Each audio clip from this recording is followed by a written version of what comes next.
సామెతలు మొదటి అధ్యాయం 10వ వచనం నుండి 19వ వచనం వరకు ఈ దినం ధ్యానం చేసుకుందాం. నా కుమారుడా, పాపులు నిన్ను ప్రేరేపింపగా ఒప్పకము. మాతో కూడా రమ్ము, మనం ప్రాణం తీయుటకై పొంచి ఉందము. నిర్దోషి అయిన ఒకని పట్టుకొనుటకు దాగి ఉందము. ఇందులో పాపులు అంటే పాపం చేయుటకు నిన్ను ప్రేరేపిస్తారు. వారి స్వభావం అది. పాపుల యొక్క సహజ లక్షణం ఏమిటి? పాపమును చేయుటకు ప్రేరేపిస్తారు. ఎందుకు? అది ఎటువంటి పాపము? ప్రాణం తీయుదానితో సమానం. అవతల వారి ప్రాణము తీయుదానితో సమానం. అటువంటి పాపం చేయటానికి వాళ్ళు ప్రేరేపిస్తారు. నిర్దోషి అయిన అంటే, నిర్దోషి అంటే ఏంటి? ఏ దోషం లేనివాడు. నిర్దోషిని చూస్తే పాపులకు అసహ్యం. ఎందుకంటే ఏ పనిలోనైనా లేదా ఏ మాటలోనైనా నిర్దోషిని పట్టుకున్నటకు వారు తగిన సమయం కొరకు ఎదురు చూస్తారు. ఎందుకంటే నిర్దోషత్వం అనేది పరిపూర్ణత్వం. అది దైవికమైన స్వభావం. నిర్దోషత్వానికి వ్యతిరేకమైనది పాపం. అది అపవాది స్వభావం. పాపము ఎప్పటికీ నిన్ను పవిత్రతలో పరిపూర్ణుడిగా అవ్వడం ఇష్టం ఉండదు. కాబట్టి పాపం చేయు వారికి పరిశుద్ధులు అనగా పరిపూర్ణులు అసహ్యులు. అట్టివారు ఒక నిర్దోషిని పట్టుకొనడానికి నిన్ను ప్రేరేపిస్తే ఒప్పుకొనవద్దు. ఉదాహరణకి పొంతి భార్య పొంతి పిలాతును హెచ్చరించింది, ఆ నిర్దోషి జోలికి నీవు వెళ్ళవద్దు అని చెప్పేసి హెచ్చరించింది. కానీ పిలాతు యూదులు ప్రేరేపించారు. వారిని సంతోషపెట్టకు యేసుక్రీస్తును సిలువకు అప్పగించెను. ఈ నిర్దోషి రక్తం నాకు సంబంధం లేదు అని చేతులు కడుక్కున్నా కూడా యూదులను సంతోషపరచడానికి ఆయన యేసుక్రీస్తును హింసించడానికి సిలువ మరణానికి అప్పగించారు. అది నిర్దోషి రక్తం. అది అందరికీ తెలుసు. 12 పాతాళమునకు మనుష్యులను మృంగివేయనట్లు వారిని జీవముతోనే మృంగివేయదము. సమాధిలోనికి దిగువారు మృంగబడినట్లు వారు పూర్ణ బలముతో నుండగా మనం వారిని మృంగివేయదము రమ్ము అని వారు చెప్పునప్పుడు ఒప్పకము. యేసుక్రీస్తును పూర్ణముగా అంటే ఆయన భూమి మీద పరిపూర్ణమైన మనుష్యునిగా ఉన్నాడు, పరిపూర్ణమైన దేవునిగా ఉన్నాడు, పూర్ణ ఆత్మతో, పూర్ణ వివేచనతో, పూర్ణ బలంతో ఆయన ఉన్నాడు. అలాగుండినప్పుడు ఆయన పరిపూర్ణత్వంలో ఉండినప్పుడే వారు ఆయనను చంపాలని చూశారు. ఎందుకు? వారి పరిపూర్ణత్వం వీళ్ళ అసంపూర్ణత్వం కనిపిస్తుంది. ప్రవక్త ఏమన్నారు మనకి?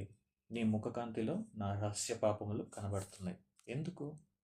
ముఖకాంతి అంటే దేవుని దర్శనం. దేవునిని చూసినప్పుడు ఆయన పరిపూర్ణత్వం కనబడుతుంది. ఆయన పరిపూర్ణత్వం కనబడుతుంది అంటే మనము ఎంత అసంపూర్ణలమో, మనం ఎంత అపవిత్రులమో మనకు కనబడుతుంది. దేవుని శాసనానికి, దేవుని నియమాల వాళ్ళకి, ఆయన పవిత్రతకు మనం ఎంత దూరస్తులమో అది మనకు కనబడుతుంది. ఇదే ఉదాహరణ 40 దినములు దేవుని సన్నిధిలో ఉండి మోషే తిరిగి వచ్చినప్పుడు మోషే ముఖములో దేవుని తేజస్సు చూసి వీరు భయపడి మోషేను బ్రతిమాలుకున్నారు ఇశ్రాయేలీయులు. అటువంటిది దేవుని పరిపూర్ణత్వం. అది దేవుని పరిపూర్ణత్వం. ఇప్పుడు వీరు ఏమంటారు? ఇలాంటి మనుష్యులు ఒకడు పూర్ణ బలంతో ఉన్నప్పుడే వారిని మృంగివేయదము. ఎందుకంటే ఒకడు పూర్ణుడిగా ఉండుట అసంపూర్ణుడికి ఇష్టం లేదు. పాపి తనతో పాపంలో సమానంగా ఉన్నవాడితే తన పాపమును అంగీకరించే వారితోటే స్నేహం చేయాలనుకుంటాడు, అలాంటి వారితోటే కలిసి బతకాలనుకుంటాడు, అలాంటి జీవన విధానంతో ఉండాలనుకుంటాడు. కానీ మన ప్రభువు యేసు ప్రభువు పాపల కొరకే వచ్చారు. ఎందుకు? వారి పాపం నుండి వారిని విడిపించి ఆయన వలె సంపూర్ణులుగా చేయడానికి. ఎందుకు? అలాగ సంపూర్ణతలో ఉంటేనే ఆయనతో పాటు మనము పరలోకంలో తండ్రి యొద్ద నిర్దోషులుగా నిలబడగలము. ఆయన తనతో సహవాసం నిమిత్తము మనము ఆయనతో సహవాసం ఉండాలి అని ఆయన ప్రేమ ఆయన ఉద్దేశం. అందుకని పరిపూర్ణుడిగా ఉండి కూడా దేవుడు అసంపూర్ణమైన మన కొరకు ఆయన ప్రేమతోటి వచ్చాడు. కానీ మనము మన స్వభావం వంటి వారు యూతులు వేషధారులమైన మనము ఏం చేశాము? మనకు మనకు అయిష్టమైన పరిపూర్ణత్వం దేవునిలో ఉన్నది. ఎందుకంటే ఆయన నించుని ఉంటే చాలు, ఆయన మాట్లాడితే చాలు, మన పాపంలో బయటపడుతున్నాయి, మన హృదయాంతరంగ ఆలోచనలు బయటపడుతున్నాయి. అది మనకి ఇష్టం లేదు. అందుకే మనకు పత్రికలో ఏం రాసి ఉంటారు? అతిక్రమములు దాచిపెట్టువాడు వర్ధిల్లడు, కానీ దాన్ని కప్పుకొనక ఒప్పుకొని విడిచిపెట్టువాడు కనికరం పొందును అని ఉంది.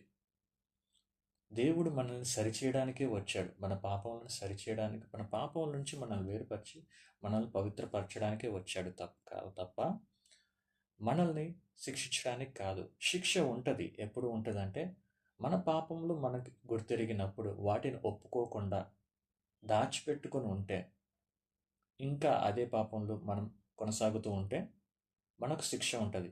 అది దేవుని నుంచి వచ్చే శిక్ష అని మనం అనుకుంటున్నాం, కానీ అది మన సొంత పనుల చేత మనము తెచ్చుకున్న శిక్ష. పత్రికల్లో ఏం రాస్తుంది? ప్రతి మనుష్యుడు తన సొంత దురాశ చొప్పునే ఈడోబడి నరకమునకు వెళ్ళే దారిలో ఉన్నాడు అని అన్నాడు. తన స్వకీయ దురాశ చొప్పున.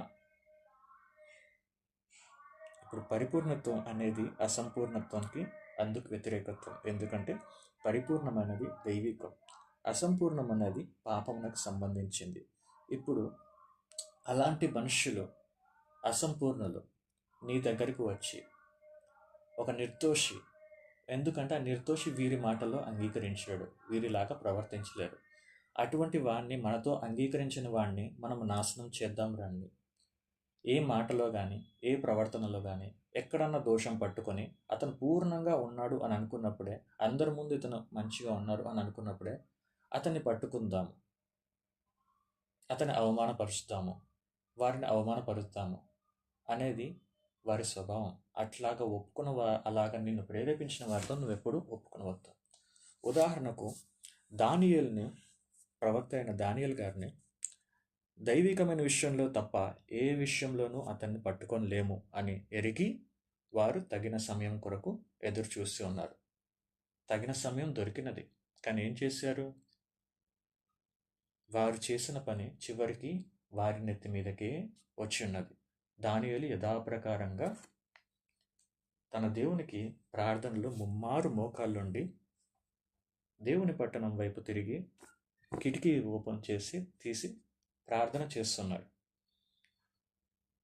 చివరికి ఏమైంది? శిక్ష వేయబడ్డాడు. ఆ శిక్ష నుండి దేవుడు దానియేలుని తప్పించాడు. కానీ వారు ఒడ్డిన వాళ్ళకు వారే తర్వాత ఆ శిక్షకు అనుభవించవలసి వచ్చింది. వారే కాదు, ఆ పథకాన్ని, ఆ దురాశని ప్రేరేపించిన వారు, వారి కుటుంబంలో మొత్తం నాశనం చేయబడవలసి వచ్చినది. తర్వాత వచనంలో అదే ఉంటుంది మనకి. పలు విధములైన మంచి సొత్తులు మనకు దొరుకును, మన ఇండ్లను దోపుడు సొమ్ముతో నింపుకొందుము, నీవు మాతో పాలివాడవై ఉండుము, మనకందరికీ సంచి ఒక్కటే ఉండును అని వారినితో చెప్పుదురు. ఎందుకంటే నిర్దోషి అయిన వాడిని దేవుడు ఆశీర్వదిస్తాడు. నిర్దోషి అయిన వాడి స్వభావం దేవుడు చూస్తాడు. రహస్యమందు చూచున్న నీ తండ్రి అని ఉంటుంది. అట్టి వారిని దేవుడు తలగా ఉంచుతాడు. అలాంటి వారి దేవుని చూస్తున్నప్పుడు దేవుని వైపు దృష్టి నిలిపిన వారి యొక్క జీవన విధానాన్ని, లేదా నీతి న్యాయంలో అనుసరించే వారి జీవన విధానాన్ని దేవుడు ఎప్పుడు క్రమశిక్షణతో నడిపిస్తూ ఉంటాడు. వారి మీద దురాశ వలన చేపట్టే దుష్క్రియ ద్వారా వచ్చే లాభమును చూపించి వారు నిన్ను పాపం చేయడానికి ప్రేరేపిస్తారు. ఉదాహరణకు సాతాను యూదా ఇస్కరియోతును ప్రేరేపించను, కానీ చివరికి ఏమైంది? తద్వారా నీతిమంతుని యేసుక్రీస్తుని అమ్మివేశాను 30 వెండి నాణములకు. దానివల్ల ఏమి దొరికినది? యూదా ఇస్కరియోతుకి తన పాపం ఎరిగాడు. తెలుసు తన పాపం, నిర్దోషి రక్తం అని తెలుసు, కానీ సమయం మించిపోయినది. కానీ క్షమాపణ అడగలేదు. వెళ్ళి ఉరి పెట్టుకున్నాడు. తన ప్రాణం పెట్టి అన్నాడు. నిర్దోషి రక్తాన్ని తీసుకుని అన్నాడు. నీవు అలాగా చేయవద్దు. ఎందుకంటే దుష్టులు వచ్చి నిన్ను ప్రేరేపించి నీతిమంతుణ్ణి ఎక్కడన్నా మనం పట్టుకుందాము అని అన్నప్పుడు నీవు వారి మాటలతోటి అంగీకరించొద్దు. వాళ్ళు నీకు ఆ పని చేయడం వల్ల వచ్చే లాభం నీకు చూపిస్తారు. మన సంచి అంతా ఒక్కటే అంటే మనకందరికి వచ్చే లాభం ఒకటే. ఒకరిని అమ్మి వేస్తే మనకొచ్చే లాభం మనం అందరం పంచుకుందాము అని చెప్పి వాళ్ళు నిన్ను మాయపెట్టడానికి ప్రయత్నిస్తవచ్చు. కానీ నీవు వారి మాటల్లో ఎక్కడ ఒప్పుకొనవద్దు. అలాగూ చేయవద్దు. అలాగూ చేస్తే యూదా ఇస్కరియోతు యేసు ప్రభువును నీతిమంతుని అమ్మివేశారు. కానీ అది పాపమని ఎరిగే సమయానికి తన ప్రాణం పెట్టవలసి వచ్చింది. అలాగా నువ్వు చెయ్యవద్దు. నా కుమారుడా, నీవు వారి మార్గమున పోకుము. వారి త్రోవలయందు నడవకుండా నీ పాదము వెనుకకు తీయము. అంటే అట్టి వారి సంభాషణలలో కూడా పడిపోకుండా నీ నాలుకను జాగ్రత్తగా ఉంచుకోవాలను, జాగ్రత్త పరుచుకోను. ఎందుకంటే అది శోధన. కీడు చేయుటకై వారి పాదములు పరుగులెత్తును, నరహత్య చేయుటకై వారు త్వరపడుచుందురు. పక్షి చూచుచుండగా వలవేయుట వ్యర్థము, వారి స్వనాశనమునకే పొంచియుందురు, తమ్మును తామే పట్టుకొనుటకై దాగియుందురు. ఆశాపాతకులందరి గతి అట్టిదే, దానిని స్వీకరించి వారి ప్రాణము అది తీయును. కీడు చేయుట అనేది అపవాది స్వభావం, అది శోధన. పాపం చేయుటకు వారు ప్రసవవేదన పడుచున్నారు అని మనకి రాయబడి ఉన్నది. నరహత్య చేయుటకు వారు త్వరపడుచున్నారు. నరహత్య అనగా ఒక మనిషిని చంపుట లేదా కత్తిపోటు వంటి మాట చేత కూడా గాయపరచుట. ఇవి రెండు నరహత్యతో సమానం. నిర్దోషి తరపున దేవుడు గమనిస్తూ ఉంటాడు, నిర్దోషి తరపున దేవుడు వ్యాజ్యమాడుతూ ఉంటాడు. కాబట్టి పక్షి చూచుచుండగా వల వేయటం వ్యర్థం ఏమిటంటే నిర్దోషి వైపు దేవుడు చూస్తూ ఉంటాడు. నీవు వారికి ఒడ్డిన వల, వీరి మాటలు విని నిర్దోషి కోసం ఒడ్డిన వల రేపొద్దున ఇదే పాపులు తిరిగి నిన్ను పట్టుకున్నటకు కూడా వేయవచ్చు. ఒకానొక దినమున వాళ్ళు ఒడ్డిన వలల్లో, వారు తవ్విన గుంటల్లో వారే పడతారు. ఎందుకంటే మనకందరికీ తీర్పు తీర్చేవాడు ఆకాశమందు ఉన్నాడు. ఆయన ప్రభు అయిన క్రీస్తు. ఆయన వాని క్రియల చొప్పున వానికి తగిన జీత ఫలము ఆయన ఇచ్చును.